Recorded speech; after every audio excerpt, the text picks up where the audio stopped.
मेरा नाम पूनम है। मेरा रंग रूप ऐसा था कि घर की चार दीवारी में भी सूरज की किरणों से रंग मैला हो जाता था।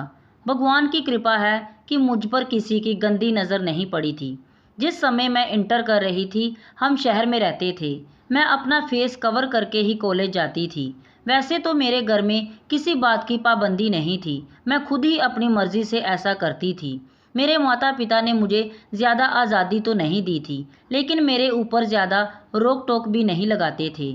मेरे पिता जॉब करते थे और मेरी माँ घर में बच्चों को ट्यूशन पढ़ाया करती थी। क्योंकि हम एक छोटे से शहर में रहते थे, इसलिए हमारे शहर में कोई गर्ल्स कॉलेज नहीं था। इसी वजह से इंटर के बाद मैं अपने घर पर ही बैठ गई। मुझे इस तरीके से घर पर रहने से घुटन महसूस हो रही थी।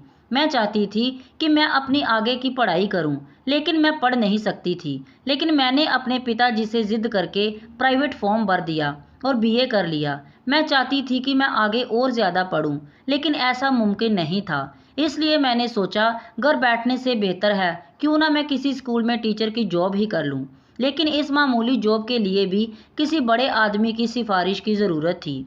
मैंने अपने पिता से इस बारे में बात की तो वे मान गए और कहने लगे कि ठीक है, मैं चौधरी साहब से बात करता हूँ। वह हमारे इलाके के बहुत बड़े ज़मींदार थे। यहाँ पर उनकी बहुत ज़्यादा चलती थी। मेरी माँ ने कुछ समय चौधरी साहब के छोटे भाई को पढ़ाया था। इसी वजह से वह हम लोगों को बहुत अच्छे से जानते थे और हमारी इज्जत भी करते थे। पिताजी को पता था कि वह हमारी ज़रूर मदद करेंगे और मुझे जॉब मिल जाएगी। आज भी मुझे वह दिन याद है जब मैं पहली बार चौधरी साहब के घर गई थी, तो मैंने एक चादर से अपना फेस कवर कर रखा था। उनका घर किसी महल से कम नहीं था। नौकरों की तो उनके घर में रेल पेल थी और वह किसी रोबोट की तरह इधर से उधर जल्दी जल्दी काम कर रहे थे। लेकिन अजीब बात मुझे ये लगी कि उनके घर में कोई औरत मुझे नज़र नहीं आई। उनके घर की नौकरानी ने हमें एक कमरे में बिठा दिया। थोड़ी देर बाद चौधरी साहब आ गए। उनको देखकर तो मैं हैरान हो गई, क्योंकि वह बहुत ज़्यादा हैंडसम दिख रहे थे। उनको देखने से ही पता चलता था कि इलाके में उनका कितना रोब होगा। वह कोई ज़्यादा उम्र के नहीं थे। उनके कपड़े भी बहुत अच्छे थे। जैसे ही वह कमरे में आए, पूरा कमरा खुशबू से महक गया। ये ऐसा समय था जिसने पहली नज़र में ही मुझे उनका दीवाना बना दिया था। मैंने अपना फेस नहीं खोला। मैं बहुत गौर से उस शहजादे को देख रही थी जिनको सब लोग यहाँ चौधरी साहब कहते थे। उन्होंने सिर्फ एक बार ही नज़र भरकर मुझे देखा था और मेरे पिताजी से नौकरी की सिफारिश ले ली। मैंने अपना चेहरा छुपाया हुआ था। सिफारिश लेने के बाद उन्होंने पिताजी से कहा कि आप बेफिक्र रहें, आपकी बेटी को ये नौकरी मिल जाएगी। वह हमारे पास 5 मिनट ही बैठे थे और फिर चले गए। इतने कम समय में ही उनका नौकर हमारे पास चाय की ट्रे लेकर आ गया। उसने वह चाय की ट्रे हमारे आगे रख दी और उस ट्रे में चाय के साथ साथ नमकीन, केक, बिस्किट, कॉफ़ी थी। हमने वहाँ सिर्फ चाय पी और पिताजी ने नौकर से कहा कि हम चलते हैं। वह हमारे साथ घर के गेट तक आया और फिर एक ड्राइवर से कहने लगा कि इन मेहमानों को उनके घर तक पहुंचा दो। जाते समय चौधरी साहब भी हमारे लिए गाड़ी का इंतज़ाम कर कर गए थे।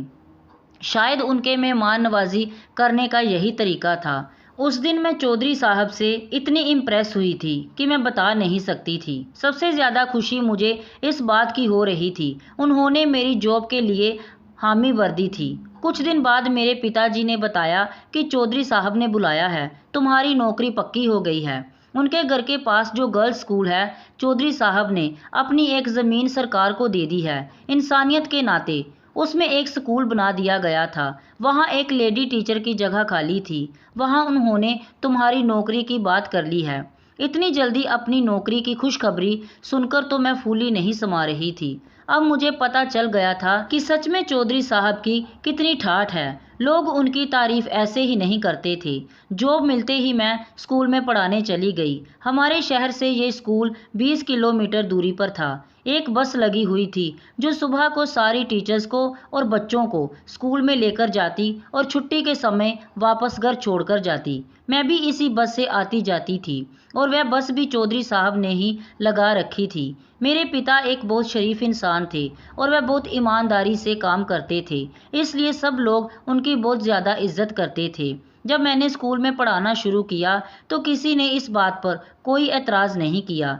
एक दिन जब हम सारी टीचर्स रोड पर खड़े होकर अपनी बस का वेट कर रहे थे तो एक हवा का झोंका आया और मेरे चेहरे से नकाब उड़ गया। इत्तेफाक से उस समय चौधरी साहब भी वहां से निकलकर कहीं जा रहे थे और उन्होंने मेरे चेहरे को देख लिया। अगले दिन चौधरी साहब हमारे घर आ गए और मेरे पिता से मेरा हाथ मांगने लगे। मेरे पिता को उनकी बात सुनकर बहुत ज़्यादा हैरानी हुई, क्योंकि वह सोच भी नहीं सकते थे कि हमारे इलाके का इतना इज्जतदार और इतना बड़ा आदमी मेरे घर पर मेरी बेटी का हाथ मांगने आएगा।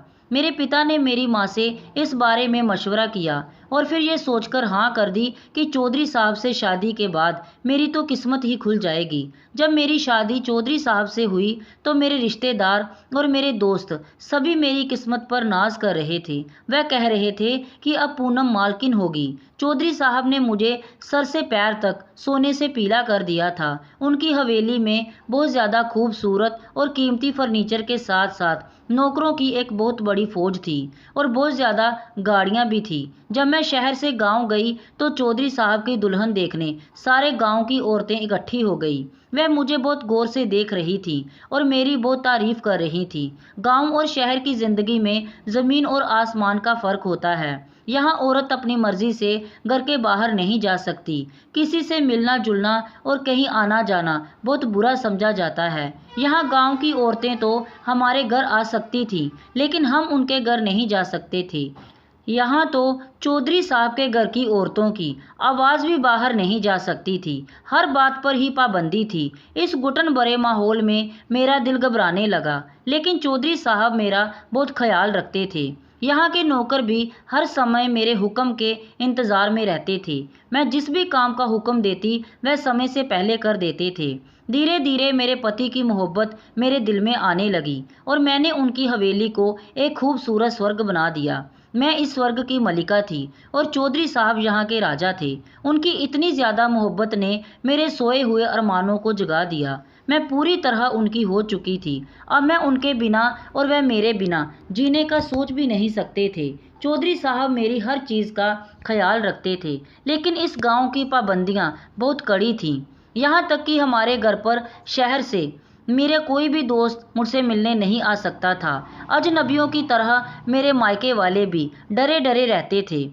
बस थोड़ी देर के लिए ही मुझसे मिलने आते और जब मैं कहती कि मुझे अपने माता पिता से मिलना है तो 6 महीने बाद चौधरी साहब गाड़ी पर पर्दे लगवाकर गाड़ी खुद ड्राइव करके मुझे ले जाते थे। मैं अपने माता पिता के घर कुछ ही देर बैठती और वापस आ जाती। जब मेरी छोटी बहन की शादी हुई तो मुझे मेरे माता पिता के घर सिर्फ एक दिन ही रहने की इजाज़त मिली थी। ऐसा लगता था जैसे मैं यहाँ कोई कैदी हूँ और जैसे ही मुझे मौका मिलेगा मैं यहाँ से भाग जाऊंगी। इन लोगों को शायद इसी बात का डर था। जहाँ मेरी ज़िंदगी पाबंदियों में रह गई थी, लेकिन मैं ये पाबंदियाँ सिर्फ इस वजह से बर्दाश्त करती थी कि मेरे पति मुझसे बहुत ज़्यादा मोहब्बत करते थे और मैं भी उससे बहुत ज़्यादा मोहब्बत करने लगी थी। अगर मुझे उनकी मोहब्बत का एहसास ना होता तो शायद 2-3 दिन में ही इस कैद खाने से मैं फ़रार हो जाती, क्योंकि एक दिन भी गुजारना यहाँ बहुत ज़्यादा मुश्किल था। शादी के 3 साल बाद भगवान ने हमें संतान की खुशी दी। हमारे यहाँ एक बेटा और एक बेटी पैदा हुई और मैं अपने बच्चों की परवरिश में लग गई। कुछ साल बाद जब मेरे यहाँ दूसरी बेटी हुई तो चौधरी साहब कुछ अलग अलग से रहने लगे और ज़्यादातर समय अब वह बाहर ही बिताने लगे। मैं ये सब कुछ नोटिस कर रही थी, लेकिन मैं खामोश रही क्योंकि अभी बच्चे छोटे थे। मैं हर समय उन्हीं में लगी रहती थी। धीरे धीरे मुझे ऐसा महसूस होने लगा कि जैसे मैं अकेली ही रह गई हूँ और एक नौकर और मालिक का रिश्ता हम दोनों के बीच में रह गया है। अब वह मुझसे इतनी दूर हो गए थे कि मैं उनकी किसी बात में बोल भी नहीं सकती थी। खुद ही अपनी मर्जी के मालिक थे, जबकि मैं मजबूर थी। मैं उनकी इस हरकत को समझ नहीं पा रही थी। मैंने एक नौकर की खिदमत की और उसके आगे हाथ जोड़े। तब उसने मेरे बच्चों पर तरस खाकर बता दिया कि चौधरी साहब शहर की एक कम उम्र की लड़की के साथ इश्क लड़ा रहे हैं। उसको लेकर बाहर दूसरे शहरों में जाते हैं, उसे बहुत ज़्यादा शॉपिंग कराते हैं और उस पर बहुत ज़्यादा पैसा भी खर्च करते हैं। कोई बात दिल को लग जाए तो फिर चैन कहाँ आता है। एक दिन मैंने चौधरी साहब से पूछ ही लिया कि सुना है आप दूसरी शादी करने वाले हैं। उन्होंने जवाब दिया कि तुम अपनी जगह अपने घर पर रहो और अपने बच्चे संभालती रहो। मेरी ज़िंदगी में दखल देने की कोई ज़रूरत नहीं है। मर्द घर के बाहर हजारों काम करता है। औरत को इस बात का कोई हक नहीं कि वह मर्द की बाहर की ज़िंदगी में दखल अंदाजी करें। अगर तुम्हें मेरी पत्नी बनकर यही इस घर में रहना है तो आज के बाद इस बात को अपनी ज़ुबान पर मत लाना। ये कहकर वो चले गए और 5 दिन के बाद घर वापस लौटे। और अब तो हद ही हो गई थी कि वे अपनी शादी की तैयारी कर रहे थे और मैं उनसे कुछ कह भी नहीं सकती थी। मैं अपने कमरे में छुपी रहती, लेकिन आखिर कब तक ऐसे ही रहती। एक दिन मैंने हिम्मत करके कह दिया, अगर मैं आपके दिल से उतर गई हूँ तो मुझे मेरे पिता के घर छोड़ आइए, फिर आप दूसरी शादी कर लेना। मैं आपसे कोई शिकायत नहीं करूँगी। उन्होंने मेरी बात तो सुन ली, लेकिन कोई जवाब नहीं दिया। कुछ दिन बाद वह मेरे पास आए और मुझसे कहने लगे कि पूनम, आजकल तुम बहुत ज़्यादा उदास और परेशान रहती हो, चलो तुम्हें कहीं घुमाकर लाता हूँ। उन्होंने काफ़ी दिन बाद घर से बाहर कहीं जाने को कहा तो मैं खुश हो गई कि इस दुख भरी ज़िंदगी से थोड़ी देर के लिए छुटकारा तो मिलेगा।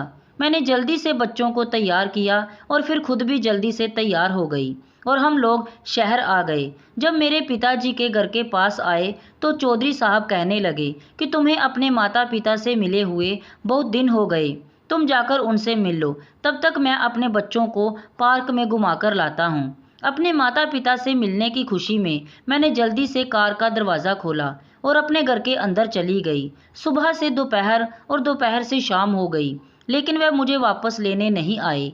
मेरा सबसे बड़ा बेटा 6 साल का था और दोनों बेटियां उससे छोटी थी। मैं अपने बच्चे की याद में बहुत ज़्यादा तड़पने लगी थी और रो रो कर मैंने अपना बुरा हाल कर लिया। जैसे जैसे समय बीतता जा रहा था, मेरी हालत भी खराब होती जा रही थी। मेरे माता पिता मुझे तसल्ली देते हुए कहते कि अभी बच्चे छोटे हैं, उन्हें लेकर कहाँ जाएगा, तुम देखना एक दिन वह खुद आकर तुम्हें ज़रूर लेकर जाएगा, तुम सब्र करो। लेकिन कोई माँ अपने बच्चे के लिए कैसे सब्र कर सकती है। एक दिन जब मेरे पिताजी गांव गए तो पता चला कि आप अपनी दूसरी शादी कर रहे हैं। मेरे पिता समझ गए थे कि उन्होंने मुझे घर से किसी वजह से निकाला था ताकि इसके रोने धोने से उनके रंग में भंग ना पड़ जाए। मेरे पिताजी ने मुझसे कुछ नहीं छुपाया और मुझे बता दिया कि चौधरी साहब दूसरी शादी कर रहे हैं और तुम्हारे बच्चे उसकी बहन के पास हैं। जब उसका अपनी नई शादी से दिल भर जाएगा, फिर वह खुद तुम्हें अपने साथ ले जाएगा और अगर तुमने उसको रोकने की कोशिश की तो वह जो चाहे फैसला करेगा। मैंने भी अपने दिल में ठान ली थी कि मैं खामोश नहीं रहूंगी और अपने हक के लिए ज़रूर लड़ूंगी, क्योंकि मैं इस गांव की घुटन भरी ज़िंदगी को उसकी मोहब्बत की वजह से ही बर्दाश्त कर रही थी। मगर अब जो हम दोनों के बीच में मोहब्बत ही नहीं रही तो वहाँ रहने का फ़ायदा क्या। 2 महीने बहुत ही मुश्किल से गुजरे थे। फिर एक दिन चौधरी साहब हमारे घर आए, लेकिन वह अपने बच्चों को साथ नहीं लाए थे। मैंने उनसे पूछा कि बच्चे कहाँ हैं, आप उन्हें अपने साथ क्यों नहीं लाए। वह कहने लगे कि तुम बच्चों के पास चल रही हो, मैं तुम्हें लेने आया हूँ, तुम मेरे दूसरे घर में मेरी दीदी के साथ रह लेना। क्या आपकी हवेली में मेरी सौतन का सामान सज गया है? हाँ, समझ लो ऐसा ही है। ये मेरी बेइज्जती थी। एक तो मैं उनकी बीवी बनकर उनकी इज्जत का ख्याल करती थी और उस घुटन भरे माहौल में जी रही थी और उनके 3 बच्चों की माँ थी। मैंने भी उनसे साफ साफ कह दिया था कि जो मेरा घर है मैं वहीं रहूंगी जहाँ पहले रहती थी और बच्चे भी मेरे साथ ही रहेंगे, वरना। उन्होंने मुझसे पूछा तुम क्या करोगी? मैंने भी कह दिया मैं आपके साथ नहीं जाऊंगी, बस मेरे बच्चे आप मुझे यहाँ दे जाइए। उन्होंने मुझसे कहा कि एक बार और सोच लो, ये बहुत बड़ा फैसला है, ऐसा ना हो कहीं तुम अपनी ज़िद की वजह से हम सबसे दूर हो जाओ। मैंने उनसे कहा कि दूर तो मैं हो चुकी हूँ और कितनी दूर हो सकती हूँ। उन्होंने भी मुझसे कहा ठीक है। उन्होंने एक बार भी मुझे मनाने की या समझाने की कोशिश नहीं की और चले गए और फिर कभी दोबारा नहीं आए। मैं अपने बच्चों के लिए तड़पती रही, रोती रहती, लेकिन उधर से कोई खबर नहीं आती। मैं बहुत ज़्यादा परेशान रहती थी। जब मेरे पिता ने मुझे इतना परेशान देखा तो मेरे चाचा से पता किया जो शहर में रहते थे। उन्होंने कहा कि बच्चों के लिए कोर्ट में अपील करते हैं ताकि वह बच्चों को मां से दूर ना रख सके। पिताजी चाचू के कहने में आ गए और कोर्ट से बच्चों की कस्टडी का केस कर दिया। जब चौधरी साहब के पास नोटिस भेजा तो उन्होंने बदले में मुझे तलाक के पेपर भेज दिए। जल्दबाजी की वजह से मेरे सारे रिश्ते टूट चुके थे। अब मैं हाथ मलती रह गई। मैं सोच रही थी कि मैं अगर ये कदम ना उठाती तो वह ज़रूर मुझे लेने आ जाते। उनका जब नई शादी का बुखार उतर जाता तो उन्हें मेरी अहमियत का पता चल जाता और उनकी नज़रों में मेरी अहमियत और बढ़ जाती, क्योंकि मैं उनके 3 बच्चों की माँ थी। मगर मैंने जल्दबाजी में सब कुछ गंवा दिया था। जब मुझे बच्चों की जुदाई में रहकर दौरे पड़ने लगे तो चाचू ने अदालत में चौधरी साहब पर बच्चों की कस्टडी मुझे मिल जाने का केस फाइल कर दिया। अभी केस चल ही रहा था कि एक दिन भगवान की मर्जी से मेरे पिताजी को हार्ट अटैक हुआ और वह इस दुनिया से चले गए। अब हमारा कोई भी सहारा नहीं रहा था और केस हारने की सबसे बड़ी वजह यही बनी। मेरा बेटा करण, जो अभी 7 साल का हो गया था और मेरी सारी उम्मीदें उसी से जुड़ी थी। उसकी बोली बाली सूरत मेरी खुशियों की वजह थी। मैं उसे कैसे भूल जाती। उस दिन मेरी कमर टूट गई जब अदालत ने फैसला सुनाया कि बाप अपने बेटे करण को रखने का ज़्यादा हकदार है। फैसले में ये वजह बताई गई कि करण की मां की जिम्मेदारी उठाने वाले उसके बाप का देहांत हो चुका है और उसके घर में कोई दूसरा आदमी कमाने वाला नहीं है। उसकी मां का भी डाइवोर्स हो चुका है और वह कोई नौकरी भी नहीं करती, जबकि बच्चों का बाप एक खुशहाल जमींदार और इज्जतदार और अमीर आदमी है। समाज में उसकी इज्जत है। वह अपने बेटे की परवरिश बहुत अच्छे से कर सकता है। इसके अलावा वह अपनी हैसियत की वजह से उसकी पढ़ाई लिखाई भी अच्छी जगह पर करवा सकता है। तो बाप के पास बेटे का फ्यूचर ज़्यादा अच्छा रहेगा और उनकी माँ बच्चों को गरीबी के अलावा और कुछ नहीं दे सकती। अगर बच्चे चाहें तो कुछ दिनों के लिए अपनी माँ के पास रह सकते हैं। इस समय में बाप को उनका खर्चा देना पड़ेगा। मुझे अपने बेटे करण की जुदाई बर्दाश्त नहीं थी। अभी हमें सिर्फ फैसले की कॉपी ही मिली थी और जज साहब ने अपना आखिरी फैसला नहीं सुनाया था। एक दिन चौधरी साहब की गाड़ी हमारे दरवाजे पर आकर रुकी और वह गाड़ी में बैठे रहे, जबकि उनकी एक नौकरानी मेरी दोनों बेटियों को घर के अंदर लेकर आई और कहने लगी कि मालकिन, आपकी बच्चियों को मैं आपको देने आई हूँ। मैंने पूछा, चौधरी साहब? वह कहने लगी कि वह गाड़ी में बैठे हैं। और करण?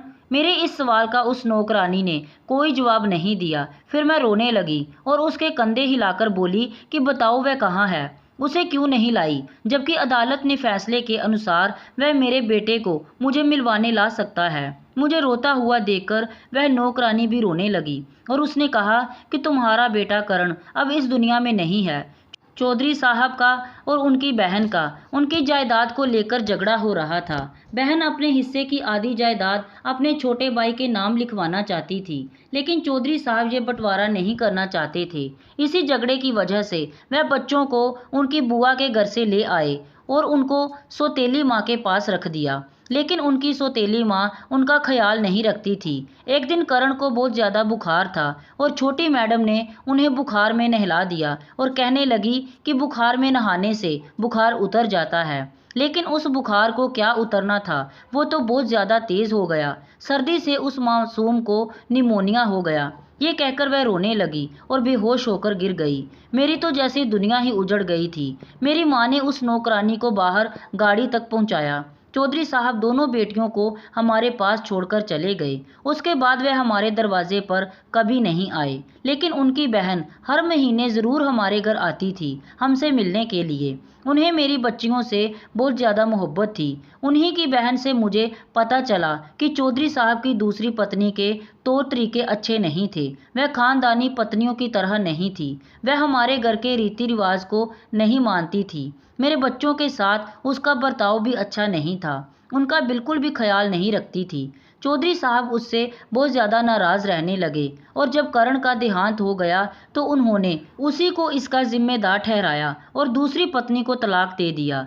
उन्हें पछतावा होता था कि उन्होंने जो कुछ भी तुम्हारे साथ किया और तुम्हें घर से निकाला और बच्चों को तुमसे दूर कर दिया, शायद ये सब उसी की वजह से हुआ है। मैं बदनसीब अपने भगवान से पूछती कि आखिर मेरा क्या कसूर था कि मैं अपने बेटे को आखिरी बार भी नहीं देख सकी। इस सब में 1 साल बाद ही चौधरी साहब ने तीसरी शादी कर ली। ये औरत उन्हीं के खानदान की थी। उनके किसी रिश्तेदार की कोई रिश्तेदार थी।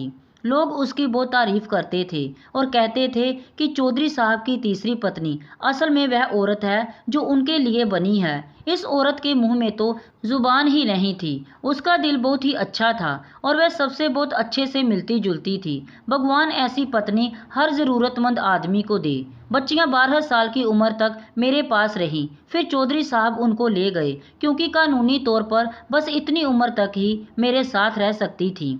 मैंने भी कोई जिद नहीं की। मेरी माँ ने भी मुझे समझा दिया था कि बेटियां बाप के पास ही सही रहती हैं। ज़माना ख़राब है। जवान बच्चियों को पढ़ाना लिखाना और शादियां करना एक तलाकशुदा औरत के बस की बात नहीं है।